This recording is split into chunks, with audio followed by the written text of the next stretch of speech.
Yeah. Yeah. It was an amazing journey. I would say probably the best, one of the most fulfilling experiences of my life.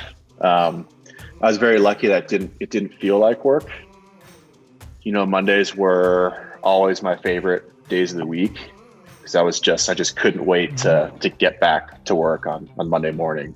And like long holiday weekends, by the end of the long weekend, I was like, fuck, I have to get back to work. I hate this. I need to be, building and working on this thing. At the same time, it's all consuming, stressful at times, but I loved it, and I feel like that's a very fortunate position to be in, to where Mondays are my favorite day of the week. At Active Life, we believe that the healthcare clinic of the future is the gym. Everybody starts with the best case scenario in mind. Never sell anything to anybody who is not in the market for what you have. The only reason we work out is to create the opportunity to recover. And the healthcare provider of the future is the coach.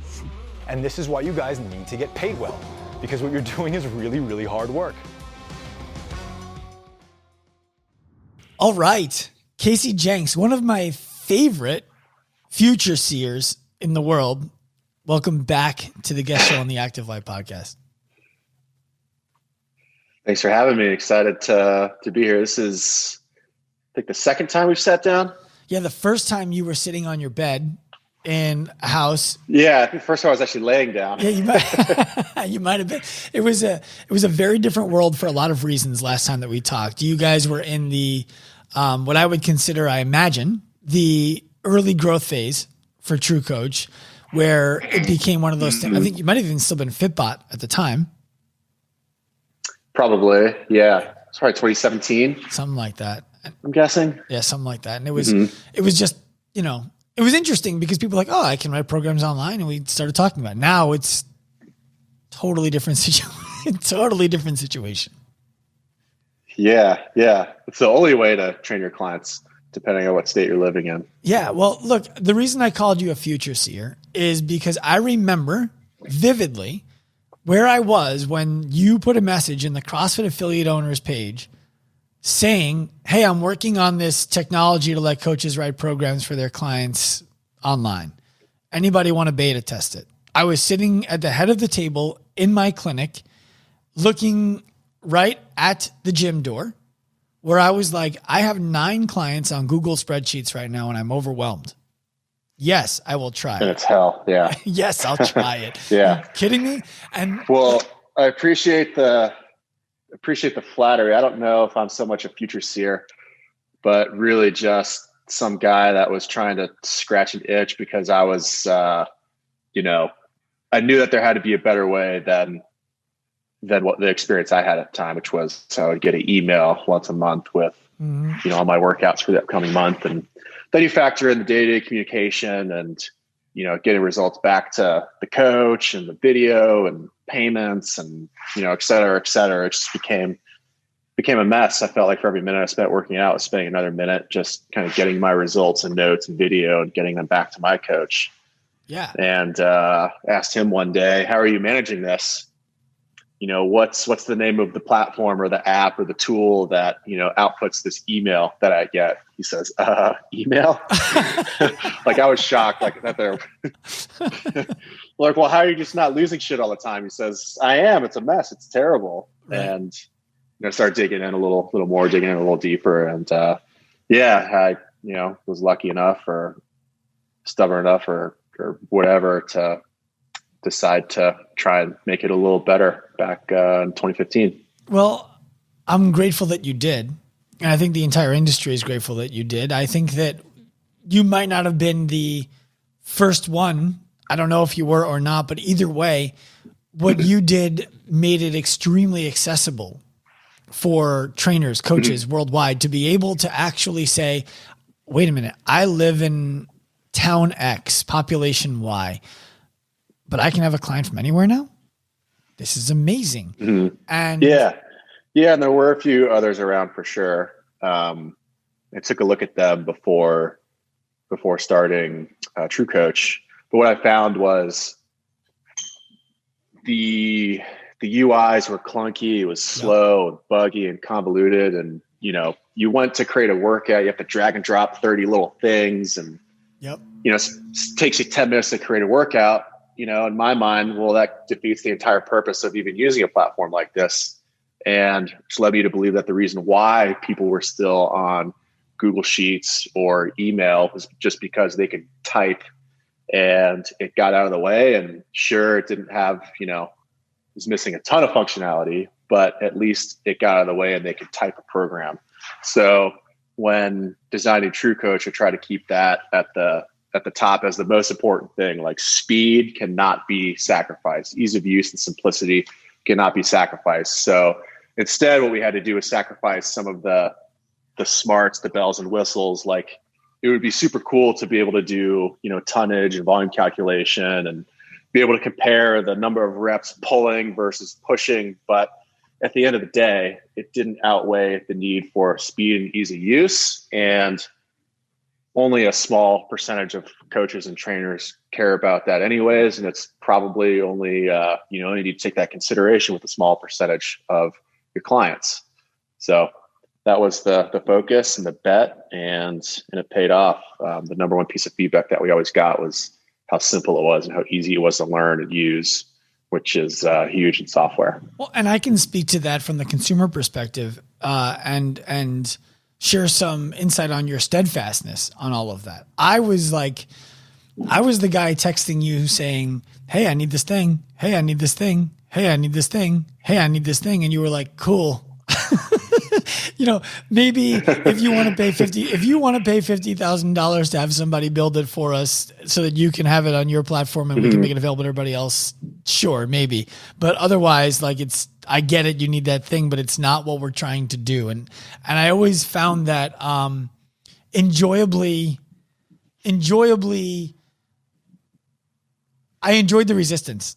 I enjoyed the awareness that you had a vision, that you had a direction that you wanted to move in, and that the things that we wanted for our company that were not necessarily similar to what any other company out there was trying to do or coach out there was trying to do would make you great for us and fairly useless for everybody else.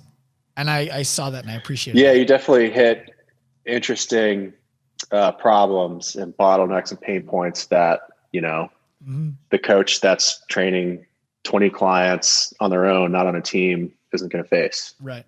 And it sucks saying no, but I feel like for everything you say yes to, you probably got to say no to 99 other things that would be amazing and great and awesome additions and features, but there's only, so much energy and effort that can go around. Well, I think that that's true when you know where you want to go. And I think that one of the problems that a lot of coaches and gym owners run into is a member says, it would be great if we had this. And they're like, all right, we'll figure out how we can build it. Mm-hmm. And then they end up being a gym that doesn't service a vision. They end up being a gym that services the vision of everybody in it in small pieces, but never fully. Yeah. You see that in software too. Things become just bloated with features. And at that point it becomes hard to use, and no one can learn it because it's so complicated. I think more software, really probably even more business, especially gyms, should be opinionated about what they do and who they serve, and making sure that they're building towards that vision and not trying to make everybody happy. Mm-hmm. You see a lot in gyms too, where the gym owners, they really want to train the athletes. Or they think they need to train the professional athletes, the high level athletes, in order to, make a name for themselves and be respected. But, that's not what pays the bills. Maybe for some, for a very small number, but for the majority of gym owners out there, it's the lifestyle client that just wants to move better, look better, feel better, get out of pain. That's gonna build a successful business. Yeah, I can share some light on that as someone who chased that false peak for a long time. You know, it's not only us, but then when you get to the point that you're working with the most elite athletes in the world, the Olympians, the professional baseball players, the the CrossFit Games athletes, and at one point we were working with 40 at a time of the CrossFit Games athletes. That's a marketing tool. It's not a business generator. And if you don't have a robust marketing plan, they don't have any money. No, well, not only like, I mean, the professional, like we had a guy who came to us for help and ended up signing a $1.7 million contract for a 1 year. He's got plenty of money. But the thing is, right. He's the exception. He's the exception. And unless if you have a very robust marketing plan to leverage the access to that kind of athlete and their influence, right. What it did for us was it actually led people to believe that they had to be that kind of an athlete to work with us. So while we thought it was ultimately it hindered you? Oh yeah, big time. I mean, we've had since we stopped taking on sponsored athletes without a real plan, you know, which is all together, we have had a 5x growth. And I think a lot of that is directly correlated to we're not focusing on getting influential athletes to work with us and just hope that they talk about it well, you know? So one thing I'm curious about is when working with those athletes, you know, you're doing it in hopes that like, oh, if they're working with, you know, so-and-so, I'll be able to, you know, explore my business and et cetera, et cetera. But does it become tricky, and are you navigating like a gray area when it comes to marketing that you're working with these clients? Like, yeah, it's huge. If I were in your shoes, I would fear that, oh, that's cool, I got this client, but you know, they're going to feel like I'm exploiting them or whatever by plastering their face and all my Facebook ads or whatever. Yes. So there were two things to it. And then I want to get back to asking you questions, sir. It was in the beginning, the number one thing is in a sport like CrossFit or any sport really, the last thing that any athlete wants anybody to know is where their weaknesses and injuries are. And that's what we're here to service. So when Samantha Briggs came to us before the CrossFit Open in January 2016, when they had overhead walking lunges that we didn't know were going to be there, one of the problems that she had was, I can't lunge without excruciating knee pain. Like, can't lunge at all. We're like, well, no big deal. You're not going to have to lunge in the open. And then she did. Right. 3 months later. Yeah. So many times. Right. So the last thing and she took fourth at the games that year. But the last thing that we were going to do was plaster out there, hey, Sam Briggs has this massive knee injury and we're working with her. That was never going to happen. And then how does that hurt an athlete? Because, you know, I would imagine Castro's thinking, oh, Sam Briggs has this knee injury, she can't lunge. All right, let's load up the lunges that it doesn't. She's not going to do well. In reality, it doesn't. It's a scarcity mindset to believe that it would. But the way that somebody might believe that it would is, oh, if we're in an event and there's lunging and somebody knows I have an issue with lunging, maybe they push the pace on me there because they know that I have this issue. I see. You know, or it's, gotcha. You know, oh, this person struggles with jerking. Their shoulder hurts when they jerk. On the clean and jerk, I'm going to play a head game with them and go heavier than they'd be comfortable going and see if I can get them to fail. It's those little things that athletes want the edge on. It really wouldn't. Right. It really wouldn't make them any less likely to win if they just played their game. But if you know high level athletes, they're not always best at playing their own game. It's very mental for sure. Yeah. Well, I don't know anything about that, given I've, you know, that's okay. Not an athlete. You're an entrepreneurial athlete. So the thing I'm really excited to talk to you about is I think that there's a double-edged sword to what you were able to do. And I think that one side of that sword is perceived as excellent for trainers, and the other side of that sword is perceived as potentially dangerous for gym owners and in-person coaches. And I don't think that that's how it needs to be, and I want you to speak to it. What I'm describing here is I believe that while coaches are really happy that right now they can use TrueCoach to connect with their clients, or they can use Team Builder to connect with their clients, or whatever platform you inspired them to be able to be on, they can do it. They're happy about that right now. However, there is so much chatter from people trying to sell all kinds of bullshit to people that the in-person fitness experience is going to be gone forever. So you got to take your business online. And brick and mortar, you know, people are like, I'm tied into a lease with a personal guarantee for 5 years. That sucks. Right. And Right. I don't believe it's true, but I do believe they need to leverage what you built. So can you speak to that? Yeah. So I don't think in-person training is going anywhere. I also think in-person training is superior to online if you can get it and get access to the coach that you need. I hear a lot of talk about AI replacing coaches as well, but that's not where I think the value lies in coaching, in terms of, an AI coach being able to write a program, to write the sets and reps. That's, I would think when working with the coach, that's the least important piece of that puzzle. If anything, I think AI is going to help coaches because they have to spend less time, doing, writing the sets and reps, and they could spend more time working on the human element of the relationship, working with the client on, all the other things that go into, what defines success versus, too much focus on writing the perfect program. I think too, with the rise of, all these digital experiences, it's not the same as in person. I think people are craving the in person. The online is a great supplement to it. I think it's a pillar of the business that they shouldn't ignore, for sure. And it's going to help them build more scalable, more resilient, more profitable businesses. But it's not going to kill in-person coaching and in-person training completely. I think it's an opportunity for in-person training and in-person coaching to actually elevate.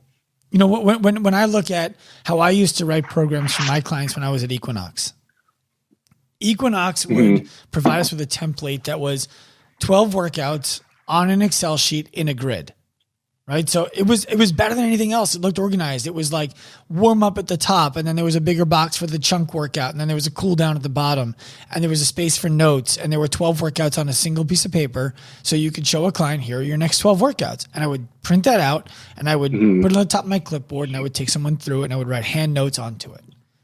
And now the experience would be that I could carry a tablet around, and I could have their workout written out right there, and I can make amendments to the workout based on how they performed yesterday, instead of having to reprint the document, rewrite all the notes from the day before.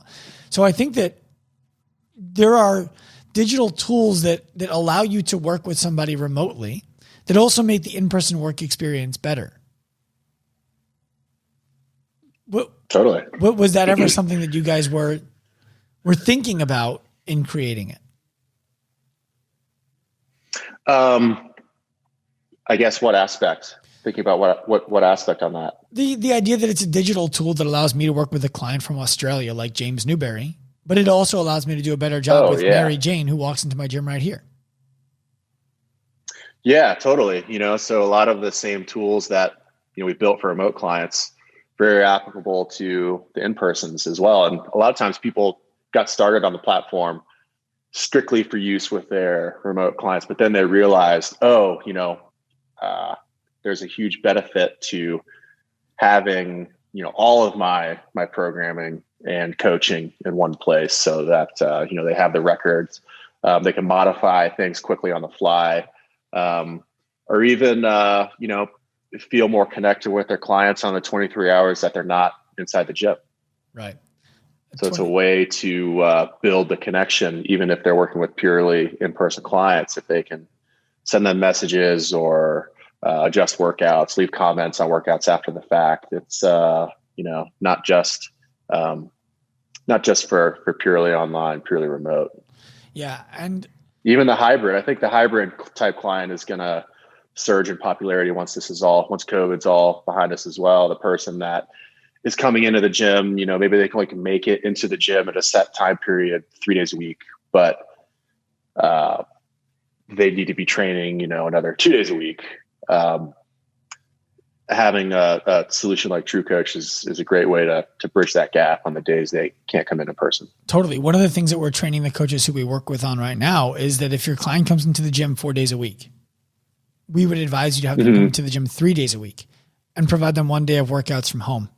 For the reason being that you want to train your clients to be resilient, to any kind of issue that comes up in the future. The reasons why people lose clients are, I'm going on vacation for a week or 2 weeks, and then they come back and they're busy at work and they're like, I can't get in. And then they lose the habit of having been in the gym and they get back into the habit of all the other things. Right. They lose all the momentum. Yes. So that's one. Somebody gets sick, COVID happens, whatever it is. We are training coaches and gym owners that every client should have one of their training days per week, at least, be done from home, equipment or no equipment, to build the resiliency so that if they're ever forced to be somewhere that's not in the gym, they're still a client, and it's a smaller shift from everything I do is in person to I'm supposed to do this online. Yeah, you've been doing it online now for the last year and a half. Right. We've been working together that way. That's why we do it. Yeah.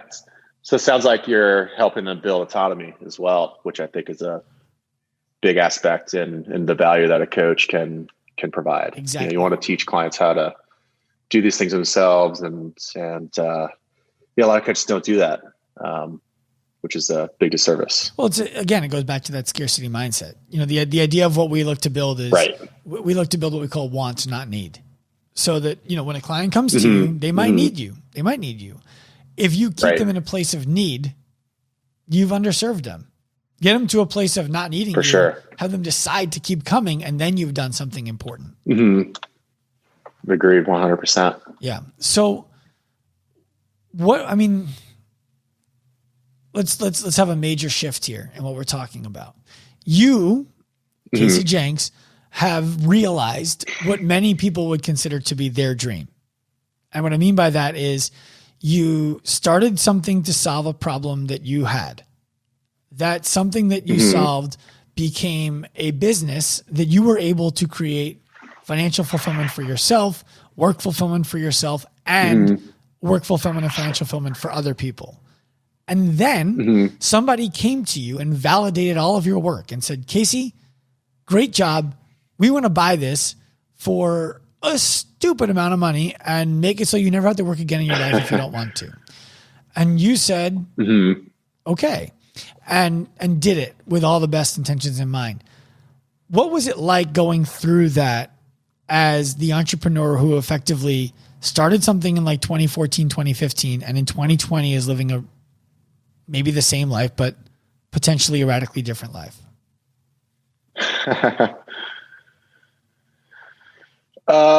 Man, yeah, it's wild. A lot of people, I'm also very lucky, very fortunate. A lot of people work just as hard, if not harder, for longer, and don't ever reach this. So, definitely luck played a big part in this. Yeah. So what was it like going through that process? Well, like going through the process of diligence was, that was a grind. That was hell, but ultimately worth it. It was about 3 months of. I'm more asking about the 5-year process. The idea of like, sure. not the like, oh, what was it like when they made you an offer? Cool. Whatever. That's, I don't think that's as applicable to most people listening. What I do think is more applicable is you started a thing and you want the thing to do well. The journey. Yeah. Yeah. Yeah. It was an amazing journey. I would say probably the best, one of the most fulfilling experiences of my life. I was very lucky that it didn't feel like work. Mondays were always my favorite days of the week because I just couldn't wait to get back to work on Monday morning. And like long holiday weekends, by the end of the long weekend, I was like, fuck, I have to get back to work. I hate this. I need to be, building and working on this thing. At the same time, it's all consuming, stressful at times, but I loved it, and I feel like that's a very fortunate position to be in, to where Mondays are my favorite day of the week. It's a bummer that probably most people in the world don't get to feel that way about whatever it is that they do. They get the quote, the Sunday scaries, I think is what they call it. They live for the weekend. But yeah, I was very fortunate that I loved what I was doing, the problem I was doing, who I was doing it with, the customers and the users that we were serving. Felt like was making the world a better place. Yeah, it was an amazing experience, and I definitely miss it. I hope that I can find that feeling again. I have no idea what's going to come next. I've been quote fun employed for 2 months now, and well, it's been very relaxing. It's great getting a chance to recharge, and I'm looking forward to ski season, which should be getting revved up, getting good soon. I definitely feel a little bit of the boredom starting to creep in, and start to chomp at the bit to figure out whatever it is that comes next. I have no idea what that is. Hopefully something in the health and wellness space as a founder, but we'll see. Trying to take my time, trying not to rush it, and try to let myself enjoy, taking some time off. Well, and taking a little breather. So with the financial freedom that you have right now, I imagine that let me share my perception of what I feel like it must be like. I imagine that it's this internal pressure cooker of, I don't have to work, but I want to work. Right. And I want to work, but I don't want to just take a random job. And I don't have to choose a job for the income, but I want to get paid fairly. And I need to get it. It's almost like it feels to me like when you're single and you're looking for a significant other, like a partner to date, to marry, to have sex with, whatever. And you have you're like, I don't really care. Like, I'll take it if it comes, but I don't really care. And then you end up taking nothing. Do you follow me on that? Yes. Yeah. There's definitely, a little bit of pressure, right? So whatever comes next, if I start another company, pressure that, oh, well, it's got to be more successful and more impactful than the previous company. I don't know. I don't know what is going to come next. I could see myself just maybe even go, I could see myself going one of two paths. Like, the first path would be, something super chill, very relaxing. Like maybe, so before starting TrueCoach, I was a software developer, freelance, and it was very low stress. I could see myself like just maybe going back to that. I love writing code. I love building things. So if I have that outlet and, bringing in a little income, great. Or I could see myself, if I start a company with big potential, like going huge, like, all right, let's create, the so-called unicorn company, and raising a fuck ton of money and building a huge team and really making, granted, those are just vanity metrics, vanity numbers, but, really trying to go big and make a huge impact. Mm-hmm. So we'll see. I don't know. What is it like for your relationship with your wife, if you don't mind me asking that? I know that you guys, take your relationship seriously, just from the little stuff I've seen. I've never actually talked to Lindsay personally. Okay. But she was with you before you started anything. And then now she's like, oh yeah, my husband started and sold this company for a bunch of money. Does anything change there? We have, or at least I have, more time to, be more intentional and put more into the relationship, for sure. I'm very lucky that she's also an entrepreneur herself. So she's the founder and CEO of a company called MacroStacks. And before either of us started either of those companies, we started a gym together, and we built and ran that for 5 years before selling it. And I'm very lucky that I had her support going through all this, because she gets it. She knows that it's a big commitment, and it takes a lot, and there's sacrifice involved to be able to be your own boss. Would you share like what's an example of that sacrifice? The reason I want to talk to you about this especially is because one of the most valuable things personally for me to come out of entrepreneurship and running my own company that I don't have any visions of exiting, but that I do have visions of growing and growing and growing and growing, is that it is all encompassing. It is 24/7. When my kids draw pictures of me, they're 5 years old. My 5-year-old draws a picture, the Active Life logo is on it.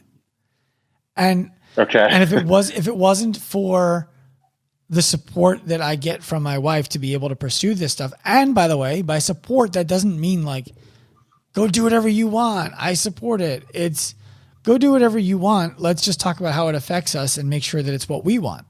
Yeah. Without that, I don't know where we are. Yeah. So for the first year and a half, I didn't take a paycheck. And, it's a lot of risk. I would say, the biggest sacrifice is, you're sacrificing short-term income for potential payoff in the long run. Some people are more comfortable with risk than others. Luckily, luckily my wife's an entrepreneur and she gets that. And, she was very supportive and let me kind of chase this project for a bit. And, if I didn't have her, I don't think would have been able to pull it off. So what advice, if any, do you have for people who are in relationships who are struggling to determine what is the line? Where does this, how do I communicate with my spouse or my girlfriend or my boyfriend or whatever you have about what I'm trying to achieve here? Did you put any practices into place for that? I don't know. I don't feel like I didn't really need to sell her a whole lot. Luckily, she believed from the start. And, she was very enthusiastic about the idea when I pitched it, when it was still just an idea in my head. So for you, it sounds like you just, one of the reasons why the marriage works is because you guys understand each other on a level that a lot of things don't need to be spoken about. It's just understood.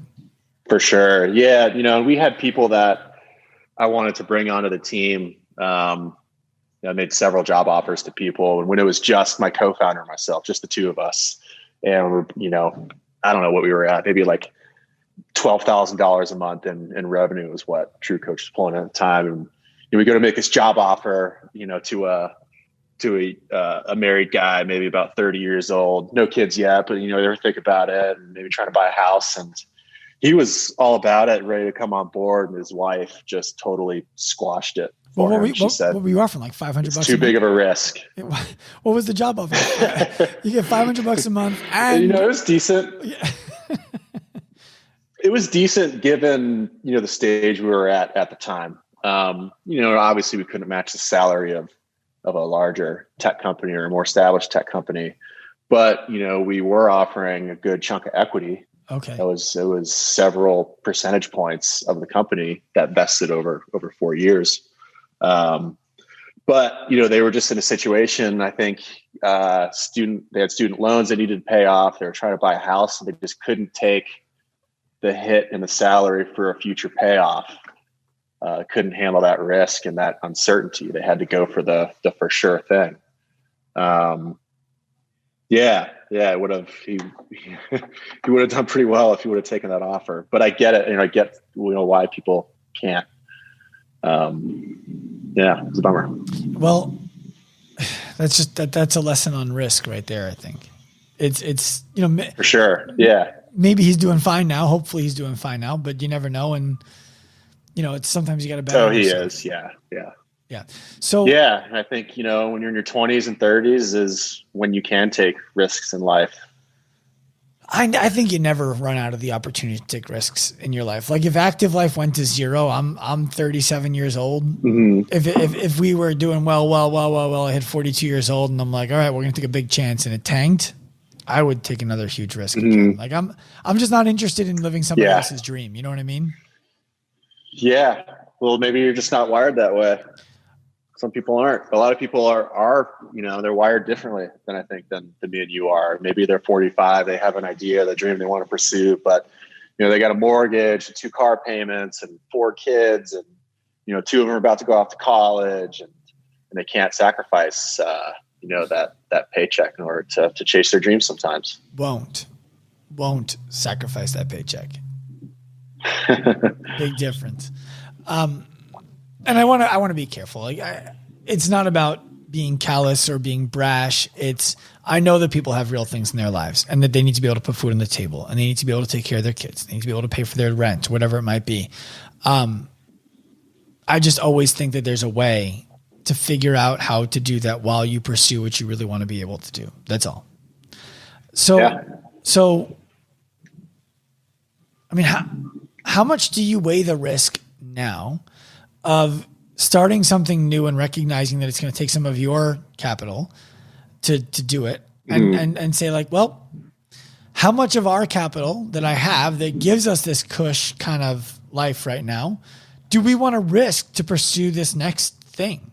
Because that's got to be an interesting conundrum in your own head too. Like, do you raise outside money? Do you bring other people in to help you out? Or is it a situation where you say, I have enough, I can start it myself, but then we're almost, I don't want to say cash poor, but we are much, much, much closer to being, living a very different lifestyle if this doesn't work. And how much of my money do I put in if it needs more money before I take other people? Do you follow me there? Yeah. So I haven't got that far yet on any new ideas, but I think if I were to start going down that path, I'd try and validate the idea as early as possible. Meaning what? And to really determine how big of a bet I wanted to take and try and make as educated of a move as possible. So how do you do that? Like how do you make that validation journey? Yeah. So the first thing I did with TrueCoach before writing a single line of code, I spent a month, and it was longer than I wanted to spend because I was just chomping at the bit to start building. I spent a month talking to as many potential future customers as possible, picking their brains and trying to validate the hypotheses that I had in my head on, if I build this, will people actually want it? Will they pay for it? So I would try and do as much of that as possible before putting real dollars and real capital in. Yeah, I mean, if I felt strongly convicted on something, of course, I would want to put my own capital in first to retain ownership and not dilute myself as much as possible, up to a certain point, of course. I don't think I would take all of the winnings and invest them into a new business. That's probably more risk than I want to take, right, at this point. And having a successful win under my belt makes it that much easier for me to go off and raise capital. And if I were to raise capital, I think it would be for something that I think could be much more massive and bigger. And I realized that, that capital does help you move faster. And I would, hopefully try to avoid the first, maybe the friends and family round right. that a lot of entrepreneurs raise early on. But I don't think I would put my own capital or fully finance, past that. Yeah. The biggest mistake I ever made, I believe, in business was when I opened my first gym. I took a bunch of friends and family capital to the point that I ended up owning 25% of the gym. That I, right. It's a gym. What do you need to? You don't need to. If you can't open it, don't. Yeah. I guess the difference between a gym and a tech company is the payoff on a gym is not that high. Many multiple times less. Yeah. How are you gonna? How are investors going to make their money? They're not. Nobody did. Nobody did. It was a right. That's why it was a mistake. To me, it's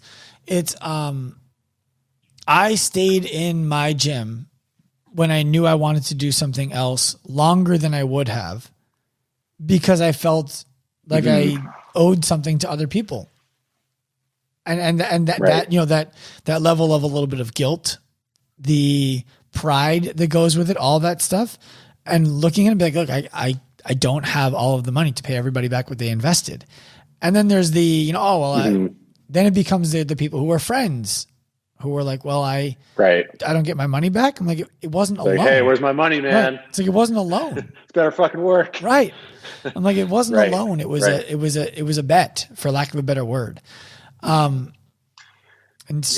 had, so in our pre-seed round, we had a few. So like my dad invested a small amount. My uncle invested a small amount. I think they were the only family members that invested. And what I told them was like, look, there is a, greater than zero chance you're never going to see a penny of this back again. And you need to be comfortable with that. If you're not comfortable with that, then please don't write me a check. If you want to take that risk, let's go. And I'm going to work really hard to get you a nice return. And I think they ended up 10xing what they put in at the time. So, but yeah, anybody that's investing in anything needs to be very comfortable with, that might go to zero and they're not going to see a penny from it. And I think that a lot of people get into issues with partners and with investors and even in their small businesses, because you have all the passion in the world and you want to open this thing and you're like, I can do it. And passion doesn't run a business. It does start one, right? But it doesn't run a business. So with the knowledge that you have now and the knowledge that most of the people who listen to this are your ex-clients. And when I say your ex-clients, I mean, you don't own the company anymore. Not that they've quit and left and you're a bad person. What would you say to them about the ideas that they might have that they believe could be their big shot, and the thought that they would need to potentially take investment from a friend, a family member, whoever, to start getting it going? Oh, I think they should do whatever it takes to pursue their dream. Sure. But I'm talking about like what before the, in terms of investment. Taking investment from friends and family, they just need to stress very, very clearly to whoever they're going to take money from, especially if they're related, like, Thanksgiving dinners can get awkward now.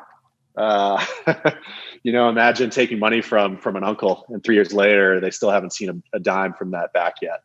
They need to stress to them that, hey, could be years before you see this back. There's a strong chance that you're not going to see any of it back. So if that scares the shit out of you, don't write this check. If you're comfortable with that, then let's do it. Yeah. And then there's a level of, I believe they think they're comfortable with it, and maybe they're actually not that comfortable with it, and you don't realize it until the moment comes. But so what are things that they should? Yeah. Most tech companies don't return, what could be defined as a win to the investors. So if you look at a venture capital fund, every so many years they go out and raise a set number of dollars and they invest it into a set number of companies. Like, all they're aiming for is one out of 10 companies to be a home run. Probably 5 or 6 of them are going to tank and they're not going to get anything back, or they'll get pennies on the dollar back. A couple of them will be what's called zombie companies, where they are, strong enough to still survive, but not that strong enough to be attractive to a potential buyer. And it's going to be hard to get the money out of that. So like, just the game they're playing and the way the math works and the way the numbers work is they need 1 out of 10 to be a home run. A lot of, friends, less sophisticated investors, the friends and family type, they're not going to make, probably not going to make 10 investments, and they don't understand how that math can work. Well, not only not going to make 10 investments, but they're not going to make the 10 investments that the company whose job it is to figure out which 10 investments to make would make. Right. So exactly. Right now, I'm not a stockbroker, but my stock tip: buy index funds. That's it. Just buy the thing that connects you to the most valuable companies in the world. Just do that. And assume that. Yeah. I have people way smarter than me worrying about, where to put my money these days. Yes. So the other side of that I want to talk about is, one of the mistakes that I made before I took investment, I wrote this 27-page business plan. It was great. But if I read it now, I'd be like, you didn't account for any of the costs except rent, utilities, and coaching classes. Like where are all of the costs? Like, what does it actually cost you to acquire a company? I mean, a customer. And did you have the foresight to do all of that in the very beginning? We never created a business plan. And I think the business plan is so old school and outdated. And especially in the early days of a business, it changes so fast that, probably everything that you wrote down in that 27-page business plan didn't apply 3 months, 6 months, especially a year down the line. None. Yeah. So anytime we always try to make a forecast, we knew that it was going to be wrong, but the value in the forecast is the thought process that goes into it. It's going to be wrong. You're just not sure how much. And the further you look out, the more wrong it's going to be. So of course we had plans and we forecasted and we went through exercises to try and think about all these things. But one other thing we did was we tried to surround ourselves with smart people and mentors that could get us to think about the things, our unknown unknowns, the things that we, didn't know what we were getting ourselves into, and really help kind of guide us and push us when it came to a lot of that stuff. And I think that that's really cool because it speaks to the selflessness and the ability to look at your situation and say, yeah, this is my baby. And I'm going to let other people help me raise it. And that's hard. Keeping a low ego is staying humble is a big, big part of the process. I like to tell people that, look, I was just some dude that liked to code and I liked fitness, but, I hadn't done this before. I don't have all the answers. And, humbleness was a core value that we looked for when bringing people onto our team as well. We wanted to try and keep the attitude of, hey, a good idea can come from anywhere. We don't have all the answers. We're going to try things that aren't going to work, and we need to be able to recognize and admit our mistakes and look at things and say, yes, this could be better. And, we're not all that. And we still have tons of ways we can improve. And, the few people on that team where that wasn't there, they never worked out. And it was almost like, the culture just kind of rejected them. Like they were a virus that needed to be expelled. Right. So yeah, that was a big piece, staying humble. I think you just said a really powerful thing that I want gym owners especially to hear. You didn't say the community rejected them. You said the culture rejected them like a virus. And I think that there's a huge, huge problem in the fitness industry where people seek to have great communities and they fail to recognize what the culture of that community should be, and that they actually have autonomy over creating that culture, but not around creating that community. And I love it when I hear someone who's achieved any semblance of success talk about culture that way. Oh yeah, culture's huge for sure. So Casey, you've been gracious with your time. You came on, you spent time with me when you could be outside enjoying the beauties of Boulder. Any parting thoughts that you would like our audience to know from you?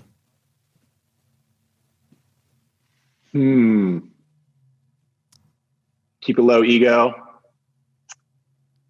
Always strive to be a little bit better every day. And if you have an idea or a dream, try and chase it and do whatever you can to make it a reality. I'm going to leave it there. And don't listen to any of Sean's advice. It's all wrong. Perfect. I was in the middle of saying I'm going to leave it there. Just kidding. Then you dropped the real gem on him.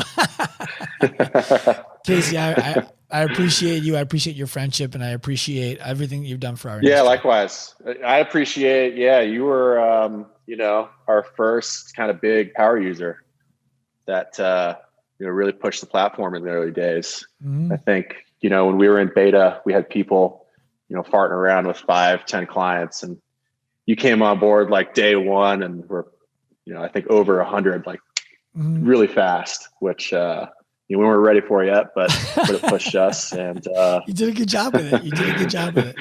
Yeah, and you were a great evangelist, and told a lot of people about the platform as well, and we'll always be super thankful for that. So thank you. My pleasure. Thank you. I hope you enjoyed this episode of the Active Life podcast. If you did, please be sure to head to wherever you listened to it and give us a quality review, as well as 5 stars if you can spare them. If you want more from us, feel free to follow all of our social media accounts at Active Life Professional, Active Life RX, and Dr. Sean Pastuch on Instagram. Remember, at Active Life, we believe that the healthcare clinic of the future is the gym, and the healthcare provider of the future is the coach. We also believe that future is now. Time, bro.